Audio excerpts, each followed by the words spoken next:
잉태하여 동정녀 마리아에게서 나시고 본디오 빌라도에게 고난을 받아 십자가에 못 박혀 죽으시고 장사된 지 사흘 만에 죽은 자 가운데서 다시 살아나셨으며 하늘에 오르시어 전능하신 아버지 하나님 우편에 앉아 계시다가 거기로부터 살아있는 자와 죽은 자를 심판하러 오신다. 나는 성령을 믿으며 거룩한 공교회와 성도의 교제와 죄를 용서받는 것과 몸의 부활과 영생을 믿습니다. 아멘. 함께 일어나서 찬양하겠습니다.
없도다.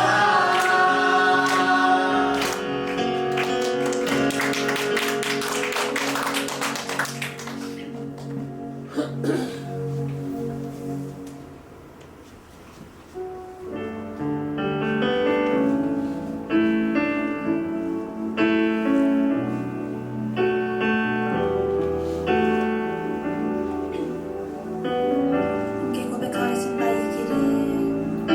이 길을 알게 되어 나의 삶은 복되다. 내 육신의 연약함 깨달을 수 있기에 담을 수 없는 큰 사랑 담아볼 수 있기에 나의 삶은 참으로 복되다.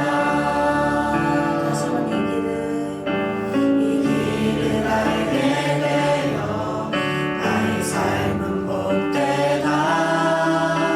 내 육신의 연약함 깨달을 수 있기에 담을 수 없는 큰 사랑 담아볼 수 있기에 나의 삶은 참으로 복되다. 아버지의 때를 기다리며 내 원함은 꺾어도 오고 주의 뜻이 이루어지길 구하며 올 수 있어 영광이라. 이 길을 걷게 되어 나의 삶은 복되다. 신실하신 아버지를 의지할 수 있기에 영원하신 주의 나라 소망이 있기에 나의 삶은 참으로 복되다.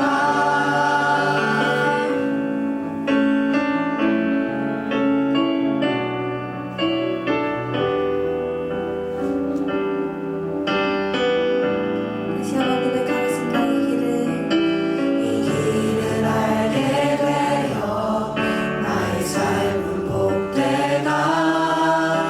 내 육신의 연약함 깨달을 수 있기에 담을 수 없는 큰 사랑 담아볼 수 있기에 나의 삶은 참으로 복되다. 이 길을 알게 되어 나의 삶은 복되다. 내 육신의 연약함 깨달을 수 있기에 담을 수 없는 큰 사랑 담아볼 수 있기에 나의 삶은 참으로 복되다. 아버지의 때를 기다리며 내 원함은 꺾어도 오고 주의 뜻이 이루어지길 구하며 올 수 있어 영광이라. 이 길을 걷게 되어 나의 삶은 복되다. 신실하신 아버지를 의지할 수 있기에 영원하신 주의 나라 소망이 있기에 나의 삶은 참으로 복되다. 아버지의 때를 기다리며 내 원함은 꺾어도 오고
함께 고백하겠습니다.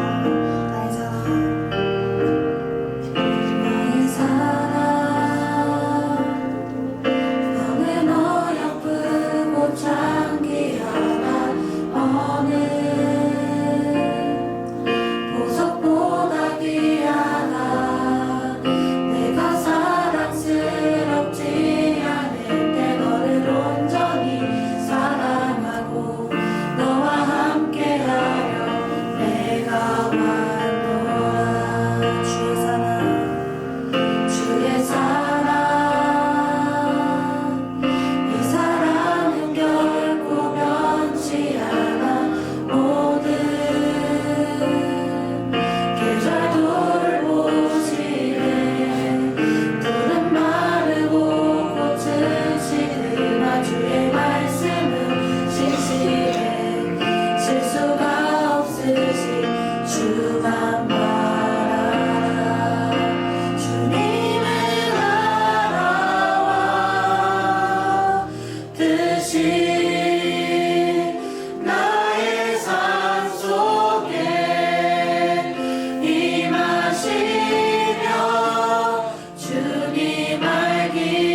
말씀의 제목은 그 노정을 걸었던 이유가 있습니다 라는 제목입니다. 1900년도에 그 초반에 참 위대한 설교자 중에 맥클레런이라는 목사님이 계십니다. 이 목사님께서 요한복음 16장 33절 말씀을 가지고 말씀을 전하는 가운데 이런 표현을 썼습니다. 요한복음 16장 33절은 담대하라 내가 세상을 이기었노라 이 말씀인데요. 이 말씀을 주제로 이런 예화를 들었습니다.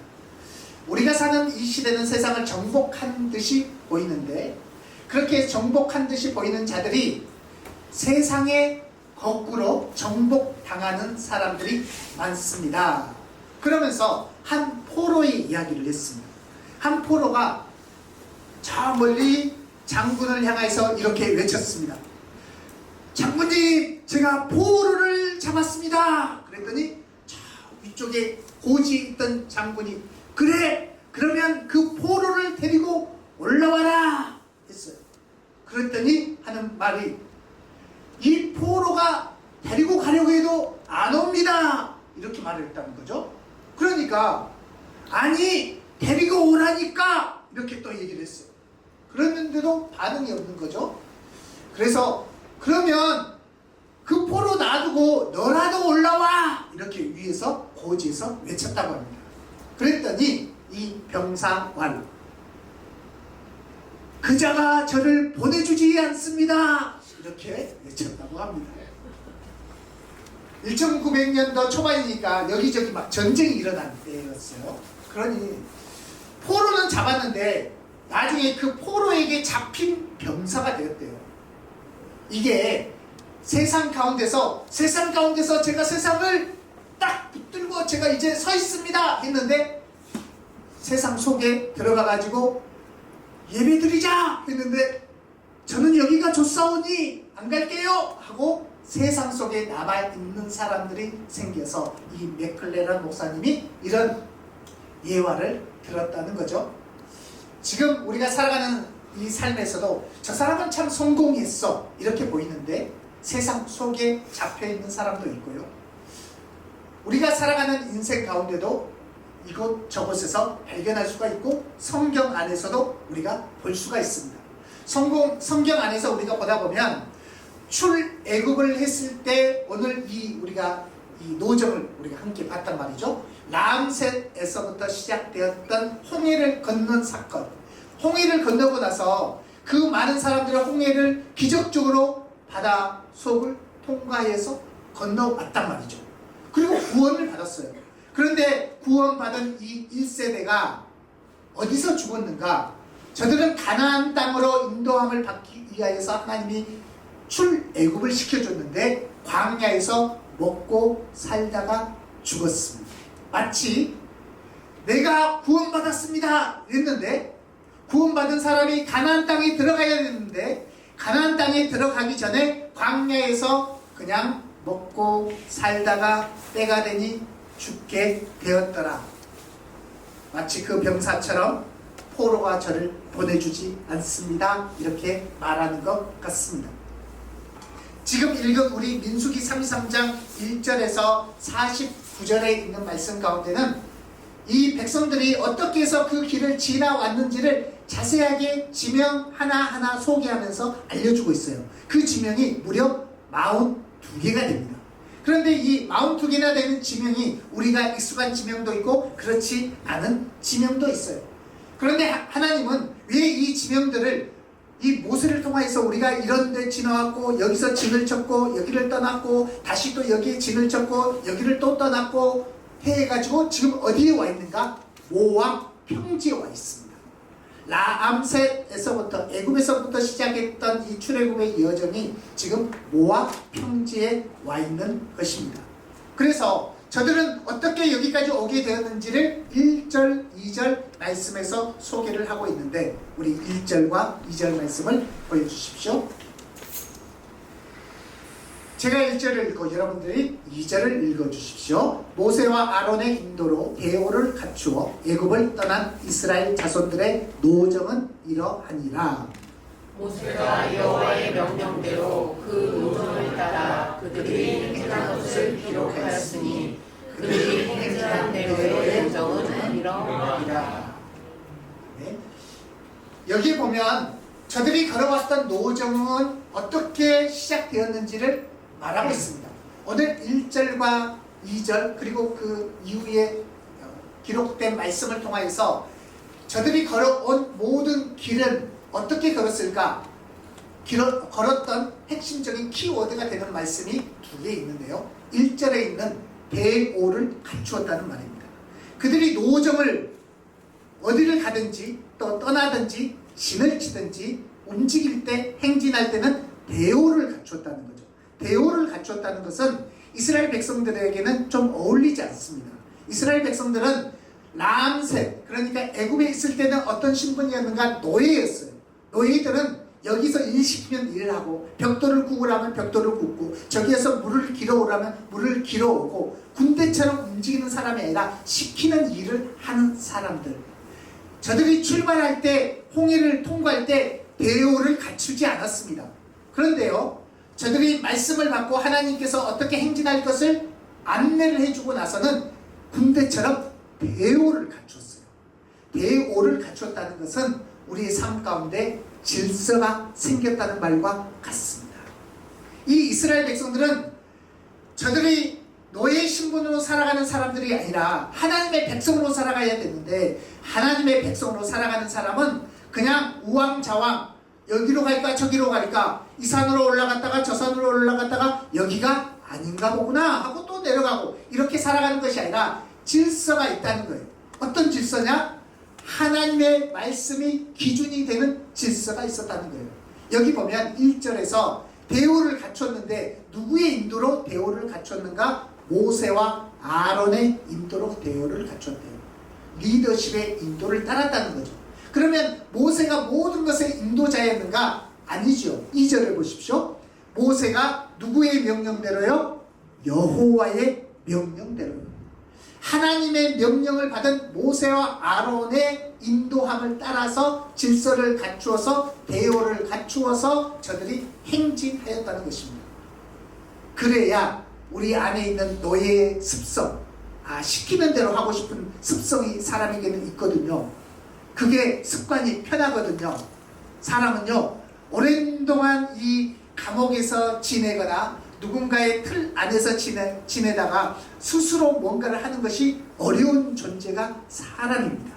그래서 습관이 무섭고 세살적 버릇이 언제까지요? 요즘에는 80이 아니라 90, 100수까지도 갈 수 있습니다. 오래 사시니까요.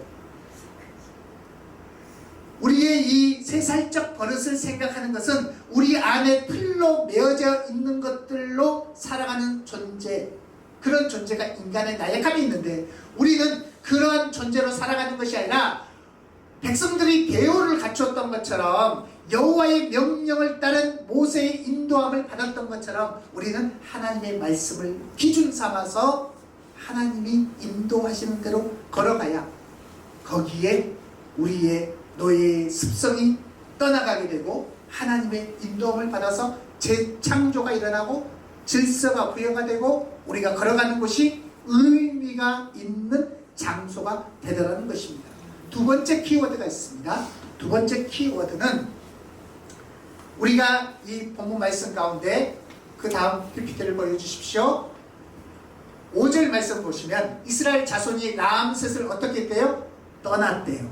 그리고 숫곳에 진을 치고, 오늘 5절 이하에 보면 계속해서 그런 말씀이 나옵니다. 6절에서는 숫곳을 떠나 광야 끝 에담에 진을 치고, 또 7절에서는 에담을 떠나 바알수본 앞 비하이롯으로 돌아가서 믹돌 앞에 진을 치고, 떠나고 진을 치고 떠나고 진을 치고, 이 일을 반복적으로 했다는 것이죠. 우리의 노정 안에는 먼저는 대오를 따라서 갖추어진 질서를 따라 먼저 가는 것이고, 두 번째는 떠나고 진을 치고, 이 두 가지가 계속 반복적으로 일어나는 것입니다. 우리가 새로운 길로 나아갈 때는 떠나야 새로운 길로 갈 수가 있습니다. 나의 새로운 인도함을, 내가 인생길 가운데 새로운 인도함을 받기를 원한다? 그러면 그 자리에서 떠나야 새로운 곳에 또 진을 칠 수가 있습니다. 지금 이 백성들은 라암셋에서 시작했는데 우리가 48절, 49절에 읽어보니까 모압 평지까지 와 있는 거예요. 정말 축복하기는 하나님께서 저와 여러분의 인생 가운데 떠나고 진을 치고 떠나고 진을 치고 이 일들이 반복적으로 일어나면서 하나님이 원하시는 자리까지 나아갈 수 있기를 축복합니다. 아멘. 이 모압 평지 여기가 최종 목적지가 아니라 가나안 땅이었습니다. 가나안 땅까지 들어가는 거예요. 왜 가나안 땅까지 들어가야 되는가? 거기에서 같이 예배하고 거기에서 말씀 따라 살아가고 그러는 믿음의 사람들로 세우기 위해서 하나님은 계속해서 가자 하시는 거죠. 그러니 우리가 살아온 인생길 가운데 하나님의 인도하심을 따라 나아간다는 것은 이런 은혜가 있습니다. 시편 40편에서 다윗이 고백했던 고백처럼 우리가 하나님의 인도하심을 따라 떠나고 진을 치고 떠나고 진을 치다 보면 시편 40편 2절과 5절의 은혜가 있는데요. 시편 40편의 말씀 보여주실까요? 나를 기가 막힐 웅덩이와 수렁에서 끌어올리시고 우리가 진을 치고 또 떠나고 그렇게 하다 보면 웅덩이에 빠질 때도 있고 어려움에 처할 때도 있다는 거예요. 그런데 그때마다 기억하는 것은 나를 끌어올려 주시는 하나님이 계시는구나. 또 내 발을 반석 위에 두사 걸음을 견고하게 하셨도다 말씀하고 5절 우리 같이 읽어보겠습니다. 시작. 여호와 나의 하나님이여 주께서 행하신 기적이 많고 우리를 향하신 주의 생각도 많아 누구도 주와 견줄 수가 없나이다. 내가 널리 알려 말하고자 하나 너무 많아 그 수를 셀 수도 없나이다. 아멘. 아멘. 하나님께서 우리의 삶을 인도해 주시면 기적도 있고 은혜도 있고 능력도 경험하게 되는데 그것들이 많다는 거예요. 우리의 삶 가운데 하나님의 인도하심을 따라서 떠나기도 하고 진을 치기도 하고 구름기둥이 떠오르면 떠나기도 하고 또 진을 치기도 하고 그리하여 하나님의 은혜를 우리가 많은 사람들에게 말하고 또 말해도 끝이 없을 정도로 저와 여러분의 인생 가운데 은혜가 쌓여가기를 축복합니다. 아멘. 제가요 어느 다큐멘터리를 보다가 거미에 관한 다큐를 본 적이 있거든요. 거미줄을 우리가 다 알잖아요. 거미줄 그림을 또 혹시 모르시는 우리 청소년들이 있을까봐 준비했습니다. 저게 거미줄입니다. 안에는 거미가 있죠. 보통 저 거미줄에 걸리는 이 곤충들을 이 거미가 잡아먹잖아요.